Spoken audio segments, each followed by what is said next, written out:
Welcome to Korean Mallus. നമ്മൾ ചെയ്തു വന്നിരുന്ന എ ലവ് സോ ബ്യൂട്ടിഫുൾ എന്ന ഡ്രാമയുടെ ഇനിയുള്ള എപ്പിസോഡുകൾ നമ്മുടെ സെക്കൻഡ് ചാനലായ CK മല്ലൂസിലായിരിക്കും അപ്ലോഡ് ചെയ്യുന്നത്. എപ്പിസോഡ് പോസ്റ്റ് ചെയ്ത ശേഷം ലിങ്ക് കമ്മ്യൂണിറ്റിയിൽ പോസ്റ്റ് ചെയ്യാം, കാണാൻ മറക്കരുത്. മിസ്റ്റർ ബാഡ് എന്ന ഡ്രാമയുടെ 6ാമത്തെ എപ്പിസോഡിൻ്റെ തുടക്കത്തിൽ നിനക്കെന്നെ ഇഷ്ടമാണെന്ന് എനിക്ക് മനസ്സിലായി, നിന്റെ ബോയ് ഫ്രണ്ട് ആകാൻ എനിക്ക് സമ്മതമാണെന്ന് ഷാവോദി എന്തോ വലിയ കാര്യം പറയുന്ന പോലെ നാൻസിങ്ങിനോട് പറയുന്നു. എനിക്ക് പക്ഷെ നിന്നെ ഇഷ്ടമല്ല എന്നവൾ പറഞ്ഞപ്പോൾ അവനത് വിശ്വസിക്കാൻ തയ്യാറാകുന്നില്ല. അങ്ങനെ വരാൻ വഴിയില്ലല്ലോ, നീ വെറുതെ ഒളിപ്പിക്കാൻ ശ്രമിക്കണ്ട എന്നൊക്കെ അവൾ പറഞ്ഞ് അവൻ അടുത്തേക്ക് ചെന്നെങ്കിലും എനിക്ക് ശരിക്കും നിന്നെ ഇഷ്ടമല്ല എന്നവൾ തീർത്ത് പറയുന്നു. മാത്രമല്ല, നീ നിന്റെ ഇഷ്ടം തുറന്നു പറഞ്ഞതാണെങ്കിൽ ഞാനൊന്ന് റെക്കോർഡ് ചെയ്യട്ടെ, എന്നോടൊരാൾ ഇഷ്ടമാണെന്ന് പറയുന്നതും ഞാൻ റിജക്റ്റ് ചെയ്യുന്നതും ഒക്കെ ആദ്യമായാണ് എന്ന് പറഞ്ഞ് ഫോൺ എടുത്ത് അവൾ അവൻ്റെ വീഡിയോ എടുക്കാൻ തുടങ്ങുന്നു. അവൻ അവളെ പിടിച്ച് പുറത്താക്കി വാതിലടയ്ക്കുന്നു. അവൾക്ക് ഇഷ്ടമല്ല എന്ന് പറഞ്ഞത് അവൻ ഒരു തരത്തിലും ഉൾക്കൊള്ളാൻ കഴിയുന്നില്ല. അതൊന്ന് ഉറപ്പിക്കാൻ അവൻ അവളുടെ ബെഡ്റൂമിലെത്തി ഉറങ്ങിക്കിടക്കുന്ന അവളെ നിരീക്ഷിക്കുന്നുണ്ട്. നാൻസിങ് ഉറക്കത്തിൽ ചിരിച്ചുകൊണ്ട് തൻ്റെ പേര് പറയുന്നത് കേട്ടപ്പോൾ ഇഷ്ടമല്ല എന്ന് നീ പറഞ്ഞത് കള്ളമാണ്, നാളെ തന്നെ നിന്റെ കള്ളത്തരം ഞാൻ പൊളിക്കുന്നുണ്ടെന്ന് പറഞ്ഞ് അവൻ അവിടെ നിന്ന് പോകുന്നു. സത്യത്തിൽ അവൾ ചിരിച്ചുകൊണ്ട് അവൻ്റെ പേര് പറഞ്ഞെങ്കിലും നിന്റെ വൃത്തികെട്ട പണവുമായി നിന്റെ ലോകത്തേക്ക് തിരിച്ചു പോയെന്ന് കൂടി അവൾ പറയുന്നുണ്ട്. പക്ഷേ അതവൻ പോയി കഴിഞ്ഞായിരുന്നു എന്ന് മാത്രം. ഷാവോദി അടുത്ത ദിവസം രാവിലെ തന്നെ സിസിയെ കണ്ട് അവൾക്ക് ഫ്രൈഡ് ചിക്കൻ വാങ്ങിക്കൊടുത്ത് നാൻസിങ്ങിന് ആരോടെങ്കിലും ഇഷ്ടം തോന്നിയാൽ അവൾ എങ്ങനെയായിരിക്കും റിയാക്ട് ചെയ്യുക എന്നതിനെക്കുറിച്ച് ചോദിച്ചറിയാൻ ശ്രമിക്കുന്നു. അടുത്ത കാലത്തൊന്നും അവൾ പ്രണയത്തിലായി എനിക്ക് ഓർമ്മയില്ല, പക്ഷെ മുമ്പൊരിക്കൽ അവൾ ഒരാളെ ഇഷ്ടപ്പെട്ടതായി പറഞ്ഞിട്ടുണ്ട്. പക്ഷെ അവർക്ക് ഒരുമിക്കാൻ കഴിഞ്ഞിട്ടില്ല. അവൾക്ക് ഒരാളോട് ഇഷ്ടം തോന്നിയാൽ പിന്നെ അവൻ്റെ ഫീലിങ്സ് അവളുടെ കൂടി ആയിരിക്കും. അവൻ സന്തോഷത്തിലാണെങ്കിൽ അവളും സന്തോഷത്തിലായിരിക്കും, അവൻ വിഷമത്തിലാണെങ്കിൽ അവളും വിഷമത്തിലാകും. അവളുടെ മുന്നിൽ നിന്ന് കരയുകയാണെങ്കിൽ അവനോടൊപ്പം അവളും കരയുമെന്നൊക്കെ സിസി അവന് പറഞ്ഞു കൊടുക്കുന്നു. ഇനി എന്താണ് ചെയ്യേണ്ടതെന്ന് എനിക്കൊരു ഐഡിയ കിട്ടിയിട്ടുണ്ടെന്ന് പറഞ്ഞ് അവൻ അവിടെ നിന്ന് എഴുന്നേറ്റ് പോകുന്നു. അവൻ നാൻസിങ്ങിനോട് ഇഷ്ടം തുറന്നു പറയാൻ പോവുകയാണെന്നാണ് സിസി കരുതിയത്. അവളെ വിളിച്ച് ക്ലൂ കൊടുത്താലെന്ന് ആദ്യം വിചാരിച്ചെങ്കിലും അവൾക്ക് ടെൻഷനായാലോ എന്ന് കരുതി വേണ്ടെന്ന് വയ്ക്കുന്നു. നാൻസിങ് രാവിലെ എക്സർസൈസ് ചെയ്ത് കഴിഞ്ഞ് വന്ന് ഫോൺ എടുത്ത് നോക്കിയപ്പോഴാണ് സീഷന്റെ കഥയുടെ പുതിയ എപ്പിസോഡിൽ ഹീറോയിനായ സുയുവിനെ കൊന്നതായും ഫാൻസ് അതിന്റെ പേരിൽ ഓൺലൈനിൽ അവനെതിരായി വലിയ രീതിയിൽ പ്രതിഷേധം നടത്തുന്നത് കണ്ടത്. കമന്റ് ബോക്സിൽ മുഴുവൻ അവനെ തെറിവിളിച്ചുകൊണ്ടുള്ള കമന്റ്സ് ആണ്. അന്ന് ഓഫീസിൽ കാര്യങ്ങൾ കുറച്ച് കോംപ്ലിക്കേറ്റഡ് ആയിരിക്കുമെന്ന് അവൾ ഊഹിക്കുന്നുണ്ട്. അതുപോലെ തന്നെ സംഭവിക്കുന്നു. ആകെ ടെൻഷനിലായിരുന്നു. ബോയ് ഫ്രണ്ടുമായി മീറ്റ് ചെയ്യാമെന്ന് നേരത്തെ ഏറ്റിരുന്നത് അവൾ ക്യാൻസൽ ചെയ്യുന്നു. ബർത്ത്ഡേയുടെ അന്ന് രാത്രി സീഷൻ ഫുഡ് കഴിക്കാൻ ക്ഷണിച്ചപ്പോൾ സുയുവിനെ രക്ഷപ്പെടുന്നതിനെ കുറിച്ച് എന്തോ ഡിസ്കസ് ചെയ്യാനുണ്ടെന്ന് അവൻ അവളോട് പറഞ്ഞതാണ്. പക്ഷേ ബോയ് ഫ്രണ്ടിനൊപ്പം ഡിന്നർ ഏറ്റുന്നതിനല്ല, അന്ന് സമയമില്ല, പിന്നീട് സംസാരിക്കാമെന്ന് അവൾ പറഞ്ഞിരുന്നു. പിന്നീട് ഫയൽ എടുക്കാൻ വിളിച്ചപ്പോഴും അവൾ പോകുന്നതിന് പകരം നാൻസിങ്ങിനാണല്ലോ പറഞ്ഞയച്ചത്. അതൊക്കെ അവൻ ദേഷ്യം പിടിച്ചിട്ടുണ്ടാകുമോ എന്ന് അവൾ ചിന്തിക്കുന്നു. സീഷൻ വിളിച്ചിട്ട് ഫോൺ എടുക്കുന്നില്ല, മെസ്സേജിന് റിപ്ലൈ തരുന്നില്ല, എവിടെയാണെന്ന് ആർക്കും അറിയില്ല. മാത്രമല്ല, എപ്പിസോഡ് പബ്ലിഷ് ചെയ്യുന്നതിന് മുമ്പ് വേറെ ആരെയും കാണിക്കരുതെന്ന് പബ്ലിഷിംഗ് ഡിപ്പാർട്ട്മെന്റിന് അവൻ കർശന നിർദ്ദേശം നൽകിയിരുന്നു എന്നൊക്കെ ജീവ ആ സമയത്ത് അവൾ അറിയിക്കുന്നു. കാണിക്കരുതെന്ന് പറഞ്ഞത് തന്നെയാണ് എന്ന് അവൾക്ക് മനസ്സിലാകുന്നുണ്ട്. വരണ്ട എന്ന് ഫോണിലൂടെ അവൾ പറഞ്ഞെങ്കിലും ആ സമയത്ത് അവളുടെ ബോയ് ഫ്രണ്ട് അവൾക്ക് ഡ്രിങ്ക്സുമായി അങ്ങോട്ടേക്ക് വരുന്നു. എനിക്കിപ്പോൾ സംസാരിക്കാൻ സമയമുണ്ടാകില്ല എന്ന് പറഞ്ഞ് അവൾ ഫോണിൽ തിരക്കിലാകുന്നുണ്ട്. അന്ന് സൺഡേ ആയതിനാൽ ഞാൻ ഓഫീസിലേക്ക് വരണമെന്ന് നാൻസിങ് ജിയെ വിളിച്ച് ചോദിച്ചെങ്കിലും ഇങ്ങനെയുള്ള സിറ്റുവേഷൻ ഹാൻഡിൽ ചെയ്യേണ്ടത് എങ്ങനെയാണെന്ന് നിനക്കൊരു പിടിയുമില്ലല്ലോ, അതുകൊണ്ട് വന്നിട്ട് കാര്യമില്ല എന്ന് ജിയോ പറയുന്നു. അത് ശരിയാണ്, ഞാൻ വന്നാൽ കൂടുതൽ കുഴപ്പങ്ങൾ ഉണ്ടാവുകയുള്ളൂ എന്ന് പറഞ്ഞ് നാൻസിങ് ഫോൺ വയ്ക്കുന്നു. സീഷൻ എന്തിനായിരിക്കും സുയുവിനെ കൊന്നതെന്ന് ചിന്തിച്ച് നാൻസിങ് ആകെ അസ്വസ്ഥയായിരിക്കുമ്പോഴാണ് എൻ്റെ മുറിയിലേക്കൊന്ന് വരാമോ എന്ന് ചോദിച്ച് ഷാവോദി അവൾക്ക് മെസ്സേജ് അയച്ചത്.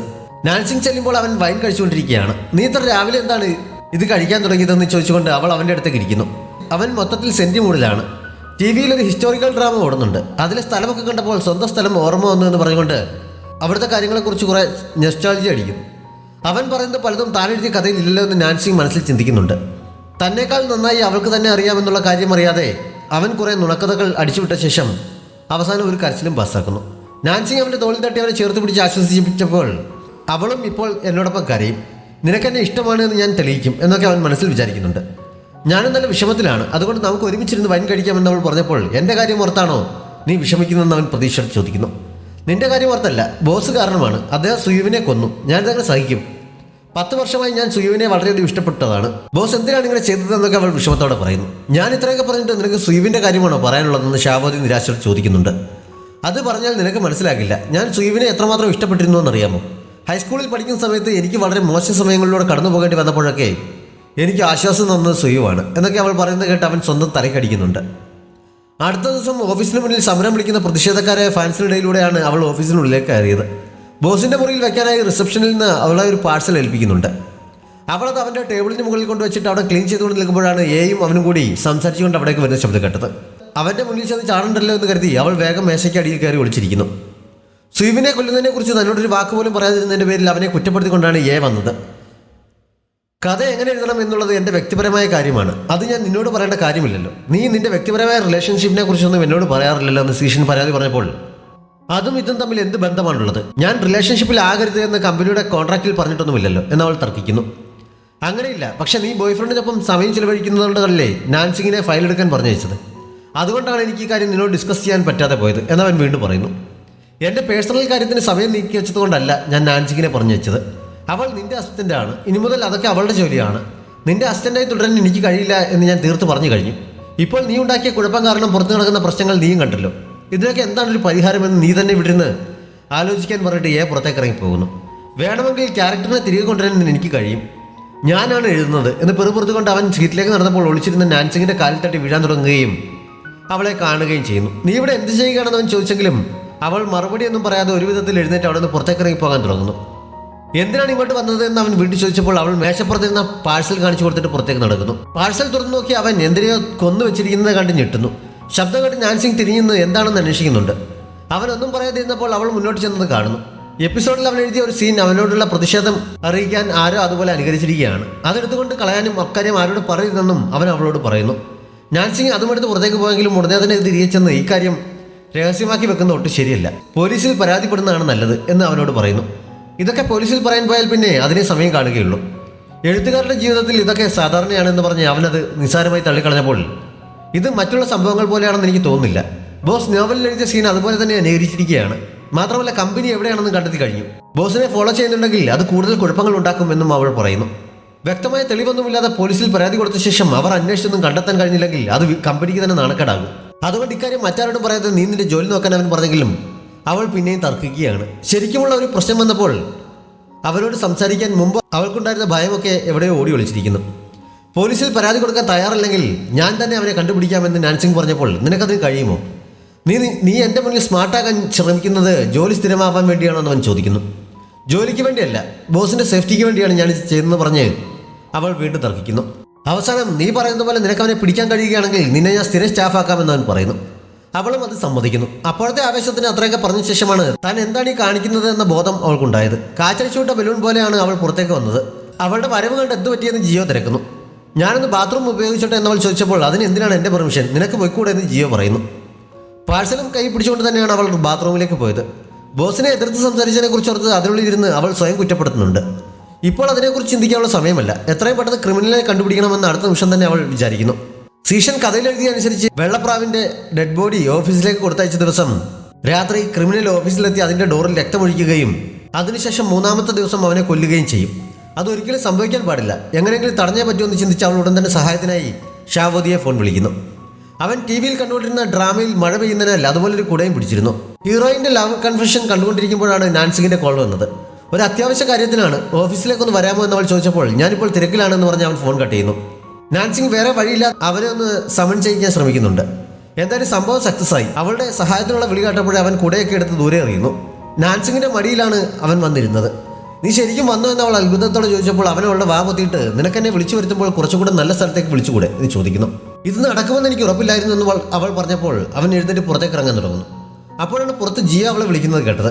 തുറക്കാൻ തുടങ്ങിയ ഡോർ അവൻ വേഗം ലോക്ക് ചെയ്യുന്നുണ്ട്. വാതിലിനടിയിലൂടെ അവൻ്റെ കാലുകൾ പുറത്ത് കാണാതിരിക്കാൻ അവൾ അവനെ മടിയിൽ പിടിച്ചിരുത്തിയിട്ട് വയറിന് നല്ല സുഖമില്ലാന്ന് വിളിച്ചു പറയുന്നു. നാൻസിങ് ബാത്റൂമിലേക്ക് വന്ന് കുറേ സമയമായിട്ടും അവളെ കാണാത്തതുകൊണ്ട് ജിയ അന്വേഷിച്ച് വന്നതാണ്. വയറിന് സുഖമില്ലാത്തത് കൊണ്ടാണ് താമസിക്കുന്നത്, ഞാൻ വന്നോളാം എന്ന് പറഞ്ഞ് നാൻസിങ് അവളെ തിരിച്ചയക്കുന്നു.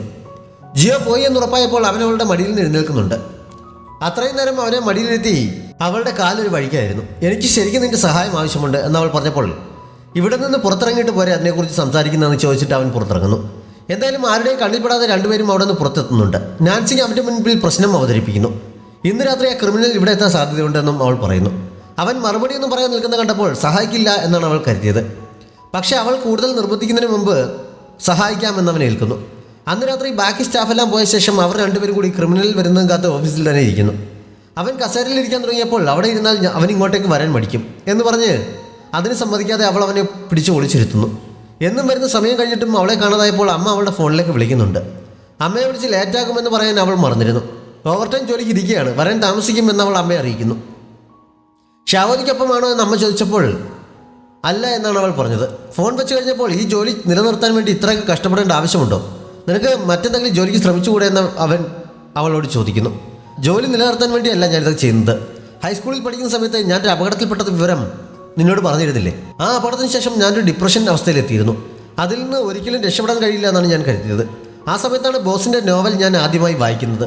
എന്നെ ആ അവസ്ഥയിൽ നിന്ന് പുറത്തു കൊണ്ടുവരാൻ സഹായിച്ചത് അദ്ദേഹത്തിൻ്റെ പുസ്തകങ്ങളാണ്. അത് വായിച്ചിരുന്ന സമയത്ത് എനിക്ക് മറ്റൊന്നും ചിന്തിച്ചിരുന്ന് വിഷമിക്കാനുള്ള സമയം കിട്ടിയില്ല. അങ്ങനെയാണ് ഞാൻ സാധാരണ ജീവിതത്തിലേക്ക് മടങ്ങിയെത്തിയത്. പിന്നീട് അദ്ദേഹത്തെക്കുറിച്ച് കൂടുതൽ അറിഞ്ഞപ്പോൾ അദ്ദേഹത്തെ പോലെ ഒരാളാകാൻ കഴിഞ്ഞെങ്കിൽ എന്ന് ഞാൻ ആഗ്രഹിച്ചിട്ടുണ്ട്.